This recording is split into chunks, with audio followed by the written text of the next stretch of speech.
Hello, everybody, and welcome back to another episode of the Two Footed Tackle podcast. I'm your host, Ari Stamatakos, and we are here again for episode 20 of 23. Really, it's episode 20 of 22, but like it's a bit weird the way that I've done it. Hey, if you've noticed, because I did the first one. I did my predictions a week before the thing started as part of the weekly podcast. And then I started obviously the daily ones when the tournament kicked off. But I've counted that as part of the World Cup pod, which it isn't really like part of this series because it was just a week. It was like the genuine just regularly scheduled programming that occurs on this channel, or on this medium, I should say, and. But I still counted it as one of the World Cup episodes, meaning that I've got like one extra episode to like cater for. But then again, I'm gonna do like my World Cup kind of wrap up after. So I'm gonna do this one, then the two pods for the semi final, then the pod for the final, and then I'm gonna do the World Cup kind of wrap up pod and cover the whole tournament. Where we look at my predictions and we laugh at how incorrect I am, and I think this podcast will laugh about how incorrect I am at times as well. But yeah, that's kind of like what this is. So I don't know how I've done it, but I think I fucked up. I think I stuffed up anyway. Oh well, it is what it is. We continue, we move. I hope everyone's well. I hope everyone enjoyed the football occurred over this morning. I certainly did. It was certainly very enjoyable. Well, not really, because I love being right, and I wasn't right, so I mean, it sucks. It really does. But yeah, of course, we will touch on both games. We'll touch on both games. We'll touch on how incorrect I can be at times, and laugh at how incorrect I can be at times. Yeah, once again, hope everyone's well. Hope everyone is coming to terms with the fact that we're heading towards the back end of the tournament now. Only 3 games left. Not including the third place playoff game, but once again, I genuinely think I think the friendly between Borussia Dortmund and Vietnam that happened like last week, that probably has more weight than that probably has more gravitas and more importance than the third place playoff game. So who really cares about that? Hence why I'm not doing a podcast on it. Hence why I'm not speaking about it or give a shit about it. I couldn't even tell you who won it 4 years ago. It would have been England or Belgium would have won, I think. But yeah, who really cares? And yeah, so we've got the 2 semis, the final, and then of course we're all done and dusted. We of course know the 2 semi-finalists, 4 semi-finalists, 2 semi-final games, I should say, and we'll cover those. We'll cover those. We'll cover the second kind of bracket, the second half of the bracket. When we finish everything up here. But yes, thank you all very much for the support on yesterday's pod. I appreciate it a lot. Yeah, it does mean the world to me. Whenever we see this, I say this every time, but I just want to put across how truly grateful I am that things can get off the ground like they have. It really does mean the world. And before I start, you can definitely hear that. There is some. It's really windy outside. Really windy outside. So I apologise if anything picks up, because this wall right here literally goes outside. So yeah, I apologise if anything picks up in terms of the wind, but I can't really control that. Unfortunately, hopefully this dead cat, not really dead cat, but this like thing on the mic does its job. Hopefully. But let's kick things off. Let's start things. Also, this podcast probably won't be as long as yesterday's. Yesterday's there was just a ridiculous amount to speak about, so that's hence why that happened. Probably a little bit less to speak about this episode, but it is what it is. Okay, let's kick things off. Let's go. Morocco versus Portugal. The first game, Morocco, Portugal, and wow, what a turn of events, what a storyline that has come from this tournament. Of course, it is we all know every year there's a team. Every year there's a team. 2018 it was Croatia. 2014 it would have been Colombia. 2010 Ghana, of course. 2006. Who was it in 2006? No one really in 2006, if we're honest. But 02, of course, it was Turkey and South Korea, I think. So we all know what I'm speaking about. We have that team. Morocco are the team that have defied all odds and defied all expectations by going further than what a lot of people thought they would go. Now, this, of course, is a team that has good players. Has good players. People forget that this Moroccan side has good players. Of course, Bono in goal, superstar. Like, he's established himself as a real superstar. Hakimi Amrabat's still running around doing his thing. Hakim Ziyech is still running around doing his thing. Boufal is still running around doing his thing. So, and of course, this was a side that was missing. Mazraoui and Agued. That centre back that plays for West Ham, who I can't pronounce. This was a Moroccan side that was missing quite a few players. So people thought came into this game. I wouldn't say wanting Portugal to win, but let's be honest. If you took every single fan that was watching this World Cup and told them to pick their ideal final that didn't involve their team, I think a lot of people would pick Argentina, Portugal. Even if you're Brazilian, even if you're Spanish. Do Spain and I should probably stop yawning. Do Spain and Portugal have a derby? Surely, right? They're neighbours. But yeah, even if you're Brazilian, I'm sure Brazilians would probably want deep in their hearts an Argentina Portugal final. Just so it hurt even more if Portugal won. But Morocco are a side that were underestimated by a lot of people, including myself. I had them finishing bottom of their group. It's quite funny how they've only won one. That's a lie, actually. That's Croatia I'm speaking about. But it's quite funny how, of course, Morocco are a side that not many people thought would do anything. I didn't really see a lot of people having them go through the group. I certainly didn't have them going through the group, but they've shocked the world, really. They've absolutely shocked the world. Of course, it started really. Of course, they got that 0-0 draw against Croatia nice and early, which was a good result. A result that was like, okay, that's good for them. And then of course they beat Belgium 2-0, which I covered on this podcast. It was a magical moment. In football, really, just plain and simple, a magical moment in football.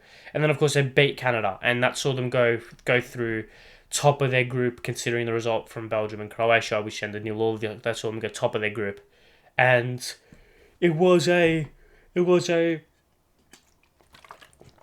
thing of, all right, can they carry this momentum?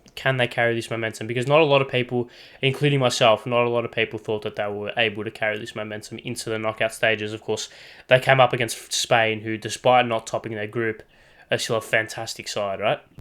So you'd expect Spain to really push Morocco to the limits, right? And really kind of put them on the back foot and try and hurt them. Of course, when you look at that game, yeah, Spain dominated, but they've dominated without doing a whole lot. That's kind of what Morocco have done throughout this whole tournament. They've allowed sides to dominate without doing anything. And it went to pens and bang, 3-0 on pens. That's the first time I've actually seen a 3-0 penalty win in a long time, quite funnily enough. And then they go into this game against Portugal. Now, pre-game, of course, there was not rumours, but there was kind of umming and ahhing about Cristiano Ronaldo, whether or not he should start. I, of course, mentioned it last podcast. I don't think you could start him. I think you cannot drop a player who's just scored a hat-trick. Regardless of the game, of the tournament, of the situation, you can't do that. You could probably play them both if you really want to, but you can't play them. You can't swap them out. You can't. It's so... Football's a meritocracy. Football should always be a meritocracy. And on merit, Goncalo Ramos deserved to start. And he did start, which I was very pleased to see. Not because I hate Ronaldo, because justice was served, in my opinion, in my humble opinion. This game, of course, was a game that a lot of people were taking interest in because of Morocco's very sturdy defensive system. They've only conceded one goal this whole tournament. That was an own goal. So they haven't allowed the opposition to score against them this whole tournament. And of course, Portugal just put 6 past a notoriously very regimented, very disciplined Switzerland side. So Switzerland side. So this was a very fascinating game, and it kicks off, and both sides can't really get a foothold into the game. Of course, we didn't really expect Morocco to dominate the game. Um, in terms of possession, in terms of chances, in terms of everything like that. We were waiting to see how potent Morocco could be on the counter attack and whether or not Morocco could maintain that defensive stability. They did that for the first opening maybe 15, 20 minutes of the game. It was Portugal having the lion's share of possession, lion's share of chances, but not really creating a whole lot. And then obviously the game kind of kicks into that second gear, maybe half an hour in, where Morocco starts to get a few more chances. Portugal start to maybe play a little bit more, kind of like start to relax the play a little bit. They had that flurry very early on, and they just kind of start to hold on. And the game goes into halftime 0-0 with both sides having the chances to really take the lead, and I wouldn't say take the lead, but both sides had the chances to assert themselves on the game, and neither of them took them. So it of course was a game that was a what am I even talking? I don't. What am I even talking about? What am I even talking about? I completely skipped over the goal. um, completely skipped over the goal. For some reason, I thought the goal happened in the second half, but it didn't. I'm an idiot. I'm such an idiot. But okay, so what I was meant to say, and what I was meant to say was the first half an hour was, in terms of the first 20 minutes, I should say, first 20 minutes, Portugal probably had a little bit more, and then maybe half an hour comes and maybe the 10 minutes after that to half an hour um to half an hour, I should say. I've completely thrown myself here because I can't believe I thought they were happening in the second half. Literally, I watched it happen. I literally watched it happen. How the fuck can I not remember it happening? So ignore what I've just said for the last 2 minutes. The first 20 minutes, Portugal have a little bit more of the game, start to have a little bit of ascendancy. Half an hour, and then the next 10 minutes up until the half an hour mark, Morocco start to get back into the game a little bit more, start to try and dominate the game a little bit more. Portugal then go back to a more defensively minded style of football, in terms of they start to go back to I wouldn't say like a low block, but they start to just kind of keep the ball a little bit, not really go forward, just try and hold the game in a sense, and just try and hold Morocco back. They obviously had a little bit of a flurry, but they just try to hold Morocco back in a sense. And what this allowed was, it allowed Morocco to get that confidence and get those chances in the game, which of course led to their goal. Their goal, of course, came. What was it? It was in the 40th minute, was it something like that? It came maybe 5 minutes before half time. Cross coming in from the left hand side. That's a side that they like to isolate quite a lot, despite having the talents on the right hand side. Despite having the talents of Ziyech, and Hakimi on that right hand side, that left hand side is a area of the pitch which, kind of, because of their talents on the right hand side, they are able to exploit that left a little bit better because of the focus that goes on that right hand side. Of course, they had Bafal on that left hand side, who's a very good player, especially for the national team. He always steps up. So, I think he was the one that got the cross into the box, if I'm not mistaken. No, it wasn't him. It was a fullback. It was the left side fullback. He got the cross into the box. Al Nesri got there first instead of Diogo Costa. Diogo Costa, who's in goal, and he scores, right. And this the reason why I forgot about it was because it came in a period of the game, almost like a lull in the game. It came in a period of time in the game, like I mentioned, where Portugal had that early flurry, weren't able to create any meaningful chances. Morocco slowly got back into the game, but kind of Portugal had the ability to just hold them back and repel them as much as possible. And then of course the goal happens, kind of seemingly out of nowhere. It was a half chance that really should have been. It was a half chance that really shouldn't have happened, in terms of the goalkeeper should have came and claimed it, or the cross should have been shut down It was a half chance that scored. So I guess I'm justifying how I forgot it, despite me watching it live and despite me watching it happen. It came in that period of lull in the game. We felt like, of course, then the second half, then of course the first half comes and goes. Morocco and Portugal kind of trade, not counter-attacking chances, but like when that goal happens, Portugal want to get a goal back quickly. Morocco try to hold on, but then again, when Portugal go for it, the spacing behind, etc., etc. Anyway, halftime comes, and the second half kind of went how a lot of people expected it to go. Portugal made some changes just after the 50th minute. Cancelo comes on for Guerrero and Ronaldo comes on for Ruben Neves. Due to this sub from Ronaldo, they kind of move into like a 4-3, 4-2, 4-2-2 kind of system, or like a 4-3-3 narrow with Felix playing as a 10, Bruno dropping deep to replace Neves. Bit of a weird way of playing football, to be honest. And it didn't really work. Portugal dominated the second half quite comfortably dominated the second half. You can't really put it any other way.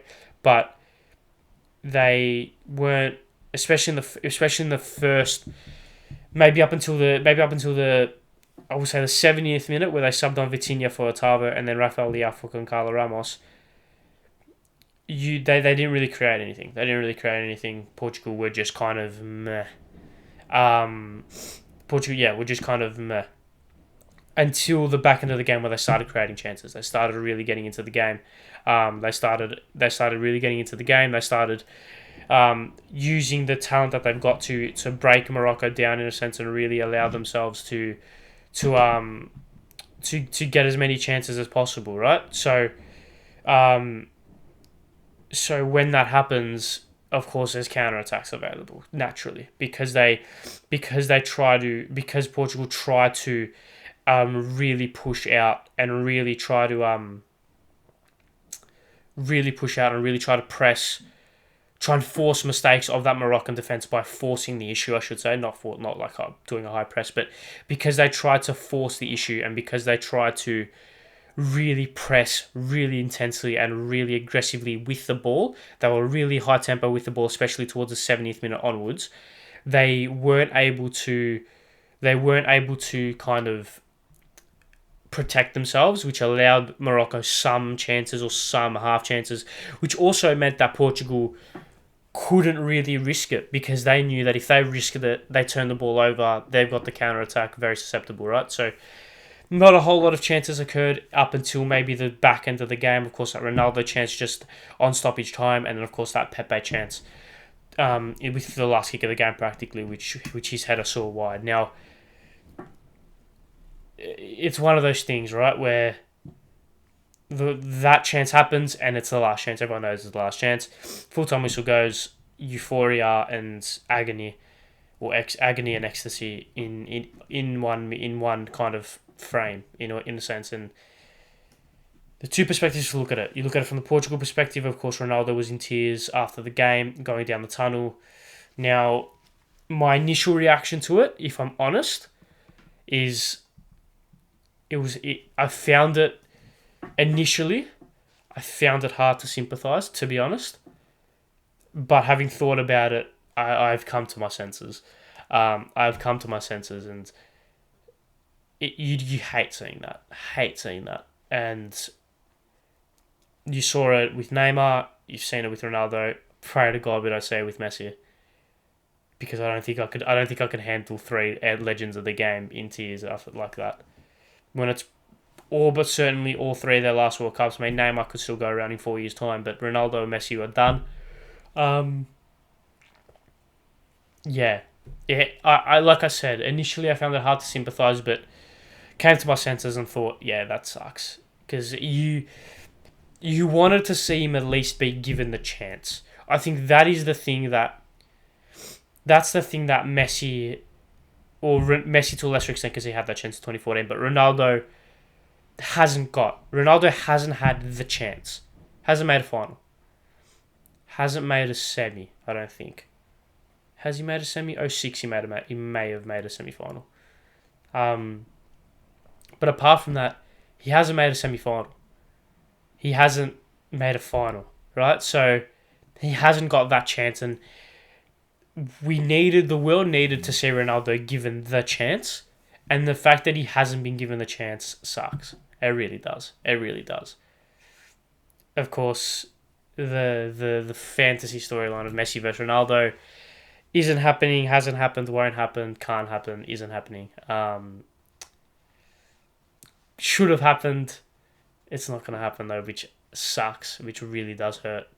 It really does, because despite me wanting England to go through and England to win it because I wanted to be right, heart of hearts wanted that final, but it wasn't meant to be, unfortunately. And I think credit goes to Morocco. You have to give credit to Morocco, because a lot of people, including myself, like I said, dismissed them at the start of this World Cup. They were just the third or fourth team in that group that consisted of Belgium, Croatia, Canada. It was a toss-up between who was going to finish third or fourth in that group between them and Canada. I didn't really give them much of a hope.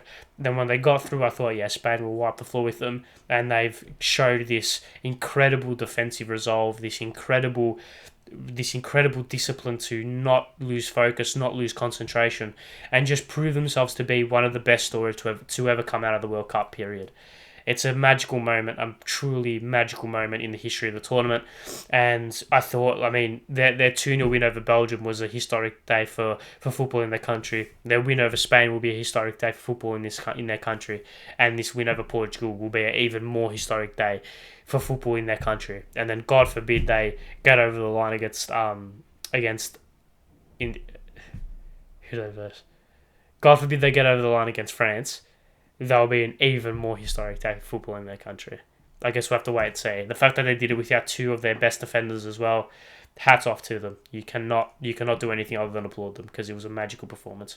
And it's been a magical tournament from start to finish, from Morocco, magical tournament. So once again, have to applaud them. You can't really do a whole lot apart from applaud them, because it's been like I said, absolutely magical 2 weeks, 3 weeks even, for them. But heartbreak for Ronaldo, heartbreak for Portugal.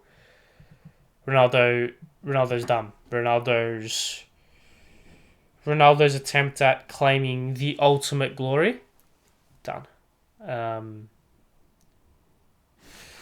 Wow, where do you go from here when it comes to him? Because I've spoken about him for ages, right? I keep speaking about Ronaldo because I think he's the most fascinating footballer to ever play the game. To be honest, the most fascinating footballer to ever play the game.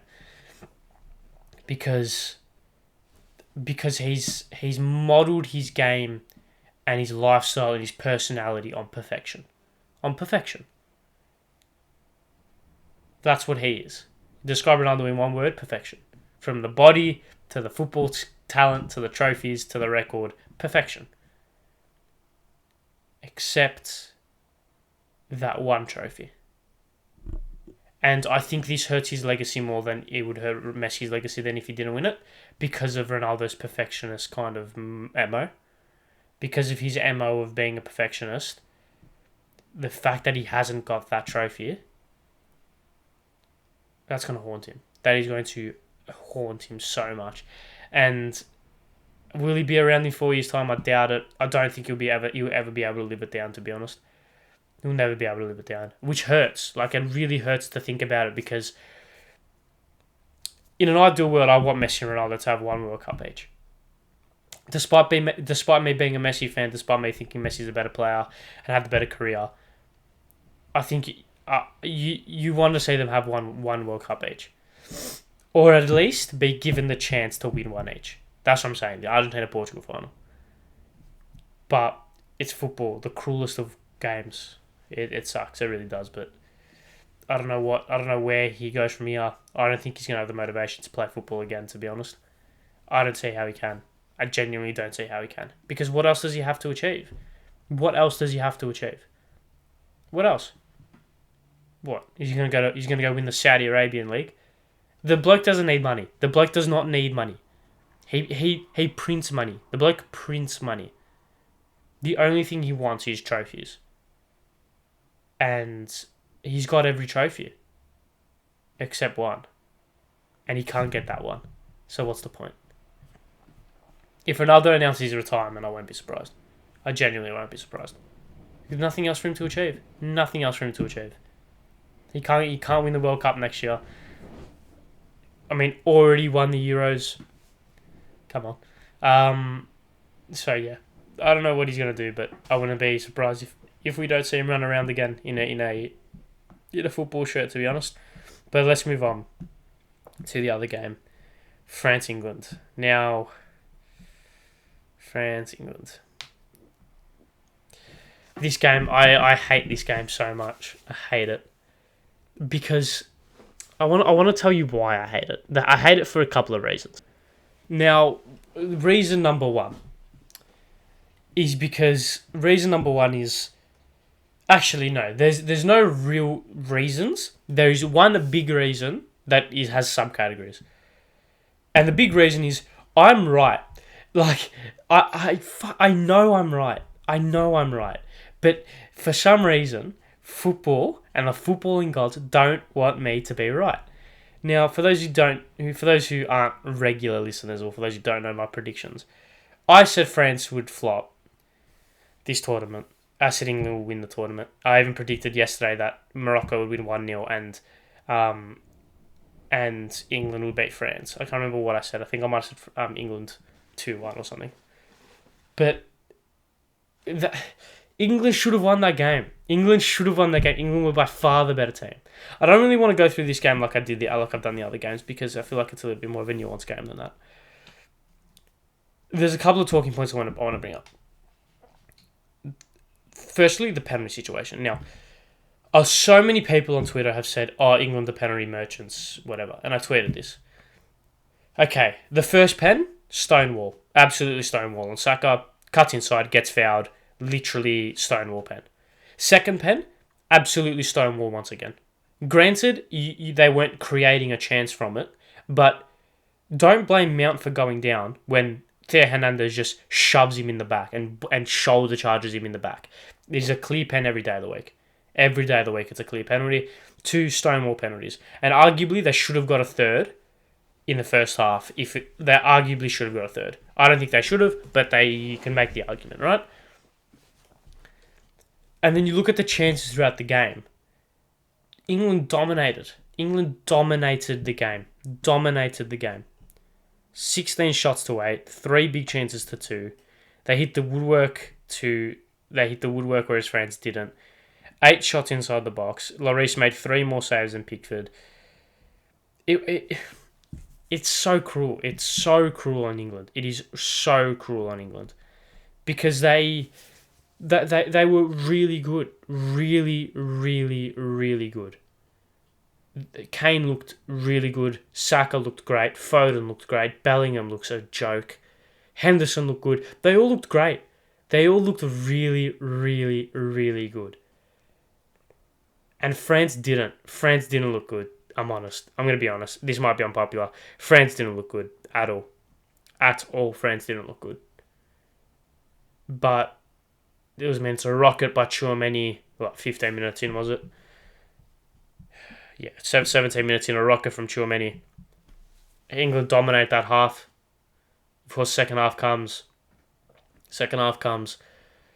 they dominate the early proceedings, get the pen, score the pen. France kind of get a little bit back into the game, but not really. England have a little bit of a flurry where they could have actually taken the lead, and then just switching off from a set piece, switching off from a second ball, from a set piece. Giroud all alone takes a deflection as well. If it doesn't take a deflection, Pickford probably saves it. And it goes in. France take the lead. England dominate the end of the game as well. Obviously, the penalty from Kane. To be honest, I don't think Kane should have taken that penalty. Not because, obviously, he scored it, and he's by far their best penalty taker, but the mind games for Lloris, or when he's versing Lloris, was too much. That's why he missed. If it was Steve Mandanda playing in that game, or if it was Mike Maignan playing in that game, or if it was Areola playing in that game, whoever, Kane scores that pen. He does the exact same thing as what he normally would do and scores the pen. It's because Lloris was in goal, got in his head. He shouldn't have taken the pen. He should have given it to to someone else. I don't know who, but to someone else. Because that would have thrown Lloris off as well. Because he would have prepared for penalties, yeah. But I don't think that would be in the forefront of his mind in the middle of the game. Kane shouldn't have taken that pen. And it's easier to say now, but I said it. I mean, you can take my word for it if you want, but I said it before the pen. I was like, he's going to miss. He's going to sky it. He's going to sky it or put it wide. Because he's going to try, or he's going to hit the post. Because he's going to try and hit the perfect pen, because Lloris knows what he's going to do. So he's going to try and hit the perfect pen, and either hit the post, hit it wide, or sky it. And he skied it. I didn't think he'd sky it. I thought if he was going to do it, if he was going to miss, he would hit the post. He would hit the post or put it wide, because Kane notoriously does like to hit his penalties quite low. But there you go, I guess. There you go. And France see the game out. You had that Maguire chance as well, which was so close. Was that for 2-1 or for 2-2? I can't remember. Yeah. It's one of those things, isn't it? Where it's literally a kick of a ball. Literally a kick of a ball decides the fate between a lot of people. So, decides the fate between two countries. One kick of a football. Football, hey? Football. I think when we speak about the game itself, like I said, France didn't really have a whole lot. England dominated for the most part. France had their chances. Mbappe was quiet, in my opinion. Didn't really do a whole lot. Kyle Walker did well to kind of nullify him as much as possible. Griezmann was very good as he has been this whole tournament, so you got to give props to him. Tchouameni was okay as well. I thought the goal was very well taken, but apart from that, he was pretty good. It's hard, I feel sorry for England. I do, because they deserve to win that game. And they deserve to win the World Cup, because I'll tell you what's frustrating. The whole "it's coming home" thing, right? Which hasn't been as prominent as what it was in the Euros, just FYI. It is so obviously satire, so obviously a dig at themselves. Why are people still taking it seriously?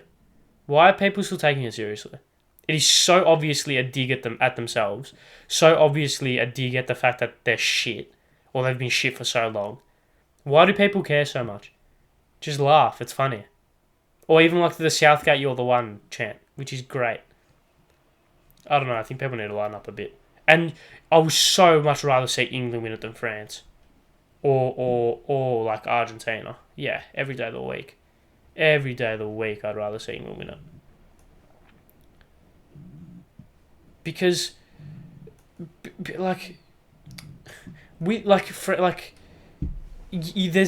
there is stories behind the England win. There's no story behind France winning it again. Oh, they're going to be the first team to retain it since fucking 1961 or whatever it is. I think Brazil retained it in the 60s or in the 50s even. Who cares? Who actually cares? No one cares. No one cares if Argentina, Argentina and Portugal are the only two other teams with storylines this World Cup. They're the only other teams with storylines, and that's because of their players. England are the only other team with a storyline heading into this fucking tournament. Yeah, Belgium with their golden generation, but that was never really going to happen, let's be honest. Croatia, can they go one step forward? Who really cares? Let's be honest. Whereas England, the heartbreak in 18, the heartbreak last year. This golden generation, which in my opinion is better than is definitely playing better than their golden generation back in the mid-2000s. I mean, I don't know how many people get into that squad, but if we try and go through the players, let's quickly do this off the top of my head. So what, it was Seaman or Pickford. You probably take Seaman. Right back, Neville or Walker. You take Walker. Centre backs, well, who would it have been? Rio and Terry, or Campbell and Terry, versus Stones and Maguire. You probably take Terry and. If it's in an England shirt, you probably take Terry and Maguire. I mean, I'm not that sure of how good Sol Campbell was. I know he was a great player, or even Rio, but Maguire's been unbelievable. Left back, Ashley Cole. Just, you could put Jesus Christ left back in this team, you still take Ashley Cole. Midfield three, what? It would have been, what, Beckham, Lampard, Gerrard, over, what, Rice, Bellingham, Henderson. I mean, you take Rice and Bellingham in terms of their England performances, and you probably take Becks. That front three, I know, a front three of what? We'll just take the ones that play, what, Foden, Kane, Saka over Rooney. Who would it have been? Rooney, this is terrible knowledge. Rooney, what? Heskey? Nah, Heskey wouldn't have played that much of a role. Let's bring up their 06 side, shall we? Let's bring up their 06 side. Okay, maybe you play Hargreaves in the middle and then move Beckham in that front three. Maybe you move Beckham into that front three with Rooney and then Defoe. Maybe you do that. But still, like, and then you take Southgate over any manager since Sir Alf Ramsey, right? Okay, I just want to bring up this team because it's gonna bug me if I don't. They got knocked down in the quarters, didn't they? Yeah. So okay, we'll just take the 06 team that played against Portugal. We'll just do it, even though their golden generation was really like 04. But Robinson or Pickford, you take Pickford. Neville or Walker, you take Walker. Rio and Terry over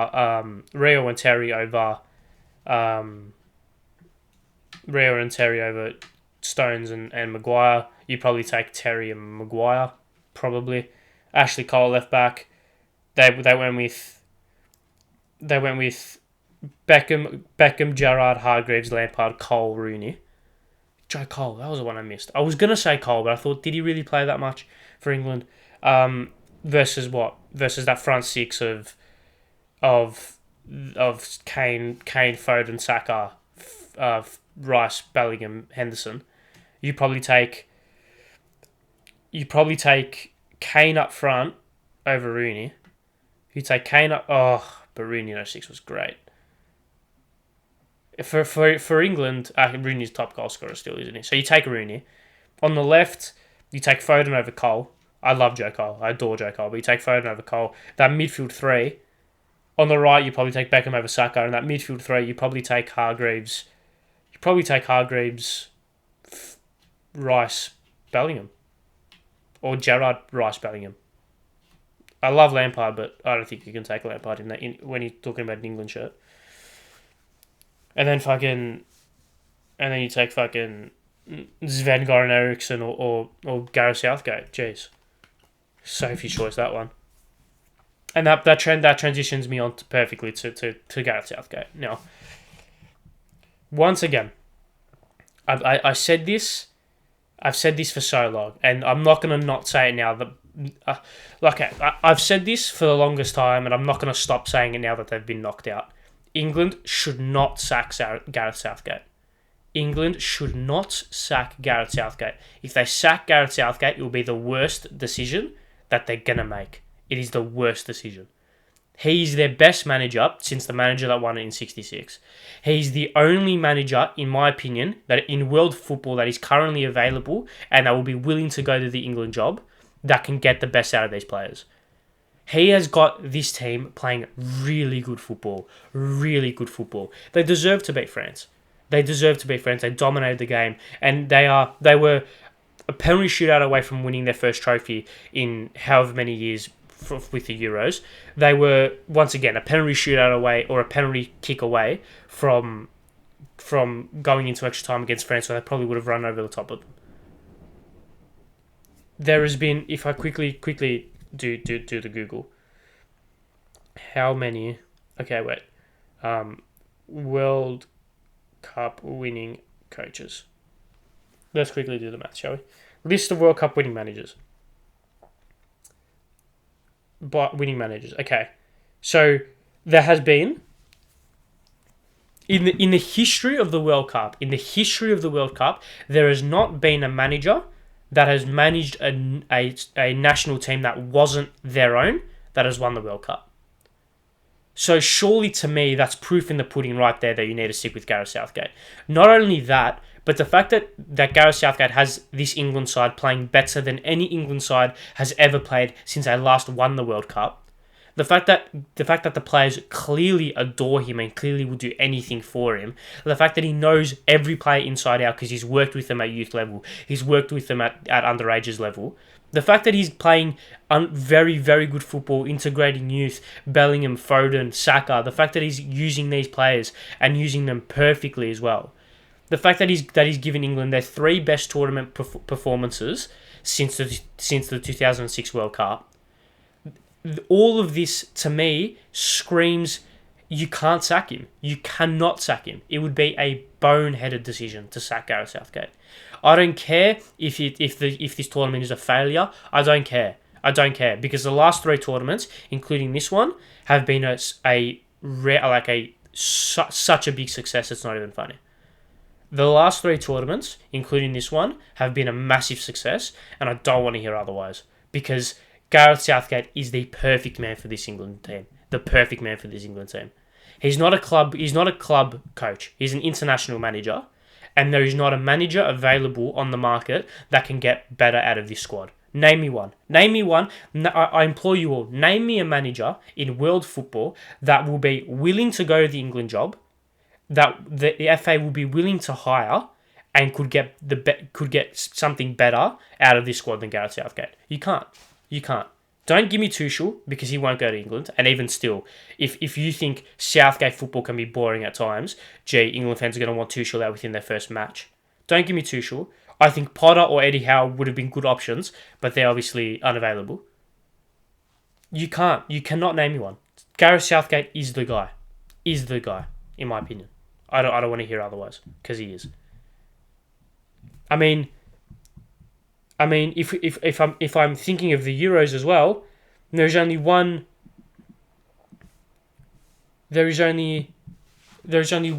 coach in European Championship history that has won the European Championships with a country that wasn't his own, and that was 2004 with Otto Weigen from Germany, who won it with Greece.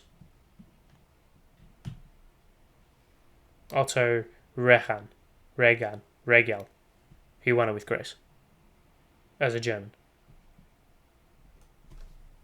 If you look at the best teams right now, Croatia, their own coach, Argentina, their own coach. I'm pretty sure.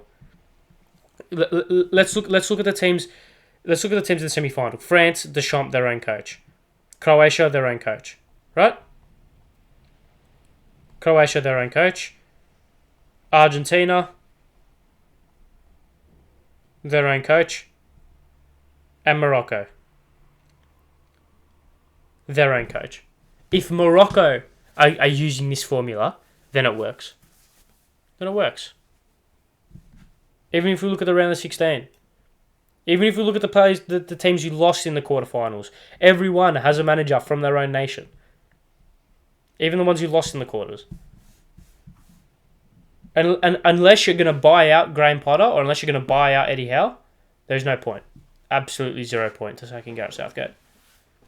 Throw the kitchen sink at him, make him stay, because he's got the best out of any English manager since Sir Alfred in 1966. That's just my 2 cents. Anyway, and also, fuck you, France.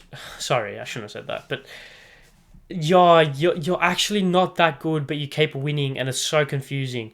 It is so confusing because you're not that good, but you keep winning. So that just annoys me. It really does. Anyway, it is what it is.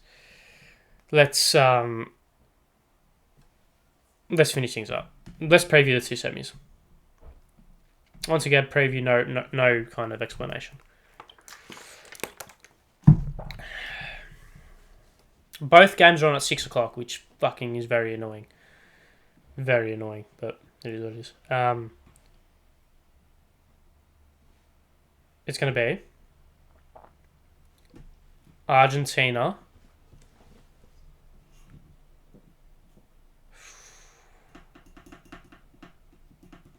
Argentina 1, Croatia 0. if I'm going to say something, Argentina 1, Croatia 0, Messi 93rd minute. That's what I'm going to say. France, Morocco. Gee, I'd love Morocco to do it.